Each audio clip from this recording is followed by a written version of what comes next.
गरीब बहनों का आयुर्वेदिक ब्यूटी पार्लर। क्या हुआ सोनाक्षी बेटा, तुम रो क्यों रही हो? माँ देखो ना, मेरे चेहरे पर दाने निकल आए हैं। इसलिए मैं तुम्हें मना करती थी कि केमिकल वाले प्रोडक्ट्स अपने चेहरे पर मत लगाया करो। माँ अब मैं क्या करूँ, मेरे सभी दोस्त मेरा मजाक उड़ाएंगे। तुम यहीं रुको, मैं अभी आती हूँ। गंगा घर में रखी हुई चंदन की लकड़ी को लेकर उसे अच्छे से पीस लेती है और उसका पेस्ट बनाकर सोनाक्षी के चेहरे पर लगाने लगती है। ये तुम मेरे चेहरे पर क्या लगा रही हो? बेटा ये चंदन का लेप है, इसे लगाने पर तुम्हारे दाने जल्द से जल्द ठीक हो जाएंगे और दाग धब्बे भी नहीं रहेंगे। अब से मैं कोई भी केमिकल वाली चीज अपने चेहरे पर नहीं लगाऊंगी, सिर्फ हमेशा आपके घर में बनाए हुए आयुर्वेदिक चीज ही अपने चेहरे पर लगाऊंगी। गंगा अपनी दो बेटी पल्लवी और सोनाक्षी के साथ एक छोटे से घर में रहती थी। गंगा शुरू से ही चंदन, नीम, हल्दी, मुल्तानी मिट्टी जैसे घरेलू चीजों के आयुर्वेदिक उपटन बनाकर लोगों को बेचा करती थी और इसी से ही अपनी दोनों बेटियों का पालन पोषण करती थी। गंगा की बनाई हुई आयुर्वेदिक उपटन की वजह से उसकी दोनों बेटियों के चेहरे हमेशा हीरे की तरह ही चमकते रहते थे। लो आ गई मिस यूनिवर्स। काहे की यूनिवर्स ना जाने ये अपने चेहरे पर क्या लगाती है जो इसके चेहरे पर एक भी दाग धब्बा नहीं है।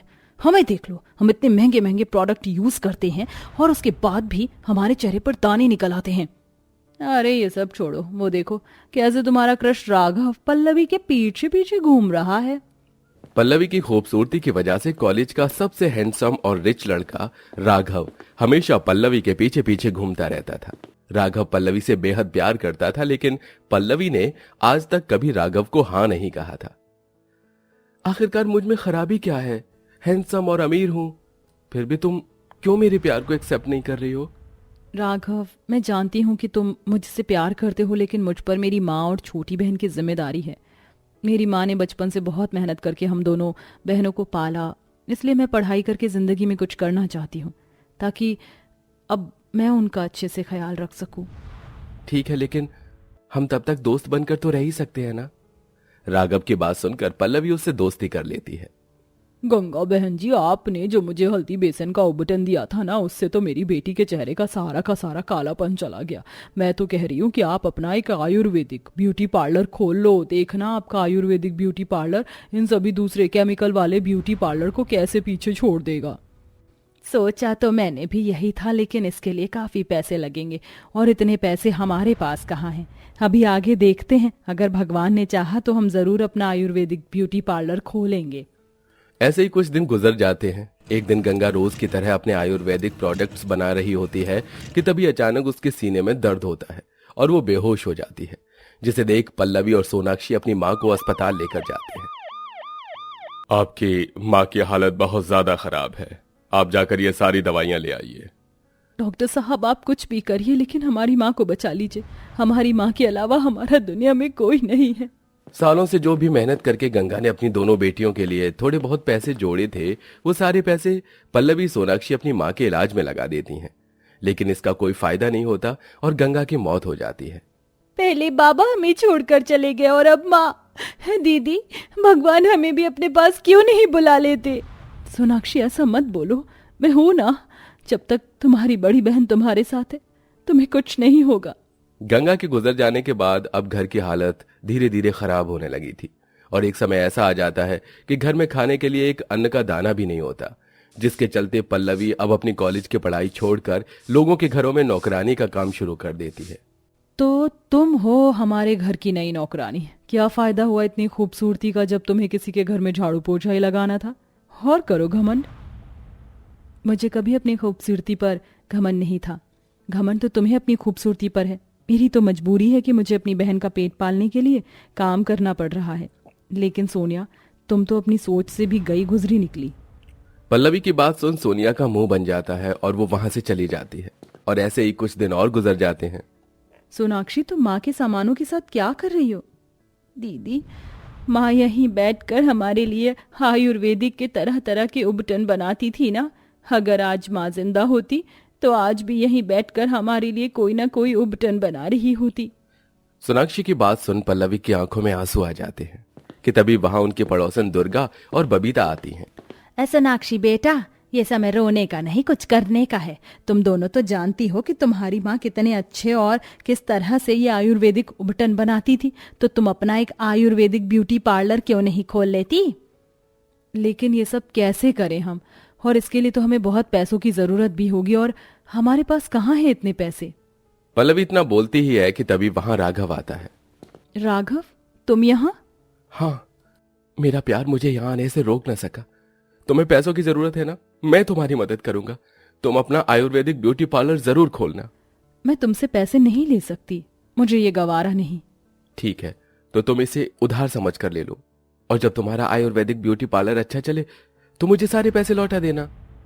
राघव की बात सुन पल्लवी उससे पैसे ले लेती है, जिसके बाद अब दोनों बहनें मिलकर अपना एक आयुर्वेदिक ब्यूटी पार्लर खोलती हैं, जिनमें वो आयुर्वेदिक उबटन के साथ साथ वो दोनों आयुर्वेदिक मेकअप भी बनाती हैं। मैंने तुम्हें ये फेशियल ब्लीच करने के लिए कहा था, लेकिन तुम तो मेरे चेहरे पर ना जाने क्या लगा रही हो, कहीं ये गोबर तो नहीं?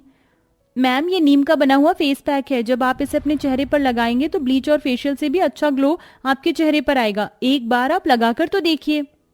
इतना कहकर सोनाक्षी उस कस्टमर के मुंह पर नीम का फेस पैक लगा देती है और कुछ घरेलू सामानों से उसकी फेस की अच्छे से मसाज भी कर देती है, जिसके बाद उस कस्टमर का चेहरा हीरे की तरह चमकने लगता है। क्या सच में ये मैं ही हूँ? तुम दोनों तो सच में कमाल हो, वरना आज तक मैंने जहां से भी अपना फेशियल ब्लीच करवाया है उसके बाद मेरे चेहरे पर जरूर दाने निकल आते हैं, लेकिन तुम्हारे इन आयुर्वेदिक फेस पैक से कोई दाना भी नहीं आया। उस कस्टमर की बात सुन पल्लवी और सोनाक्षी दोनों ही बहुत खुश होते हैं, जिसके बाद अब धीरे धीरे दोनों बहनों के आयुर्वेदिक ब्यूटी पार्लर में कस्टमर की भीड़ बढ़ने लगती है। आपने जो मुझे लास्ट टाइम बॉडी के लिए आयुर्वेदिक स्क्रब बताया था, उसे यूज करने के बाद मेरी बॉडी तो बिल्कुल शाइनी हो गई। मेरे तो फेस से सारी टैनिंग भी चली गई। मैंने तो अपनी सारी दोस्तों को आपके आयुर्वेदिक ब्यूटी पार्लर का पता भी दे दिया है। आप लोगों का बहुत बहुत शुक्रिया, आप लोगों की वजह से ही अब धीरे धीरे हमारे कस्टमर बढ़ रहे हैं। पल्लवी सोनाक्षी आयुर्वेदिक आइटम से सभी कस्टमर्स की परेशानियों को दूर करती हैं, उनका मेकअप करती हैं, जिससे अब धीरे धीरे उनकी माली हालत ठीक होने लगती है। इसी के साथ वो अपने आयुर्वेदिक प्रोडक्ट्स भी लॉन्च करती हैं, जिस प्रोडक्ट की मदद से घर बैठे लोग अपने चेहरे की परेशानी को दूर करते हैं। लेकिन वहीं सोनिया के रोज केमिकल प्रोडक्ट यूज करने की वजह से उसके चेहरे पर कई तरह के दाग धब्बे निशान दाने आ चुके थे, जिनके चलते वो घर से बिल्कुल बाहर नहीं निकल पाती है। सोनिया, तुम कब तक ऐसे घर में चुप कर रहोगी? कभी ना कभी तो बाहर जाना ही होगा ना। नहीं रिया, मैं ऐसे चेहरे के साथ बाहर नहीं जा सकती। मैंने इतनी सारी दवाइयां इस्तेमाल कर ली, लेकिन मेरा चेहरा तो ठीक होने का नाम भी नहीं ले रहा है। तुम एक काम क्यों नहीं करती? तुम सोनाक्षी और पल्लवी के आयुर्वेदिक ब्यूटी पार्लर जाओ। तुम्हें पता है, मेरी एक फ्रेंड उन दोनों के पार्लर गई थी, उसके चेहरे पर तो तुम्हारे चेहरे से भी ज्यादा कई सारे दाग धब्बे निशान थे, लेकिन अब उसका चेहरा देखा तो ऐसा लगता है कि मानो उसने प्लास्टिक सर्जरी करवाई हो। सोनिया, तुम्हें उनके आयुर्वेदिक ब्यूटी पार्लर जरूर जाना चाहिए। अपने चेहरे की हालत देख सोनिया, पल्लवी और सोनाक्षी के आयुर्वेदिक ब्यूटी पार्लर जाती हैं। सोनिया के चेहरे को देख पल्लवी सब समझ जाती है और अब दोनों बहनें मिलकर अपनी आयुर्वेदिक प्रोडक्ट से कुछ दिनों में सोनिया का चेहरा बिल्कुल पहले की तरह बिना दाग धब्बे वाला कर देती हैं। और अब तो सोनिया पहले से भी ज्यादा सुंदर हो चुकी थी, और इसी के साथ सोनिया को अपनी गलती का भी एहसास हो जाता है। मुझे माफ कर देना, मैंने हमेशा तुम्हारे साथ गलत बर्ताव किया, तुमसे बदतमीजी से पेश आई, लेकिन आज तुम्हारी वजह से ही मेरा चेहरा बिल्कुल ठीक हो पाया है और मेरा खोया हुआ कॉन्फिडेंस भी अब वापस आ चुका है। तुम्हें अपनी गलती का एहसास हो गया, इससे बढ़कर और क्या होगा? और पल्लवी, मेरा क्या? तुमने सब कुछ ठीक कर दिया है। क्या अभी तुम मुझे और वेट करवाना चाहती हो? मैं तो अभी भी तुम्हारा पूरी जिंदगी भर इंतजार कर सकता हूं। राघव की बात सुन पल्लवी उससे शादी के लिए हाँ कर देती है, और शादी के बाद भी पल्लवी अपनी छोटी बहन के साथ मिलकर आयुर्वेदिक ब्यूटी पार्लर का काम जारी रखती है, और साल भर में ही उनका आयुर्वेदिक ब्यूटी पार्लर पूरे शहर में फेमस हो जाता है।